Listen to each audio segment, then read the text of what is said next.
کا ایک انداز ہے کہ جو اس کے ولیوں کے پاس چلا جائے، جو اس کے ولیوں کے پاس چلا جائے، میرا رب اس کو ان ولیوں کے صدقے بھی نواز دیتا ہے۔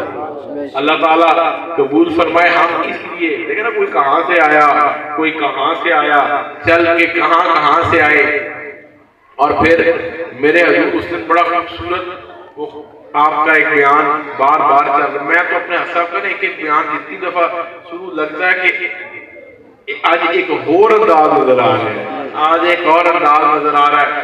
تو میں کہتے ہیں جی قبروں پہ کیوں جاتے ہو؟ میں تو اکثر دلیل دیتا ہوں، پر میرے بادشاہ جی حضور نے جو خوبصورت دلیل دی، اس کے آگے کوئی دلیل ہی موجود نہیں ہے۔ میرے حضور نے فرمایا قبروں پہ جانا اجماع صحابہ ہے، امت کا اجماع ہے۔ میرے آقا کے روضہ اطہر پہ جانے والوں یاد رکھو، میرے کریم آقا اس حجرہ مبارک میں ہیں جو حجرہ بی بی صاحبہ کا، اس حجرے میں میرے آقا آرام فرما رہے ہیں۔ یہ قبرستان نہیں تھا، یہ حجرہ ہے میرے آقا کی، آقا کریم آقا سرور کائنات سرکار دو عالم صلی اللہ علیہ وآلہ وسلم کی بہت لاڈلی ازواج مطہرات امہات المومنین میں سے امت کی ایک ماں کا حجرہ ہے، امت کی ایک ماں کا حجرہ ہے جہاں میرے آقا اور آقا کے کچھ دوست آرام فرما رہے ہیں۔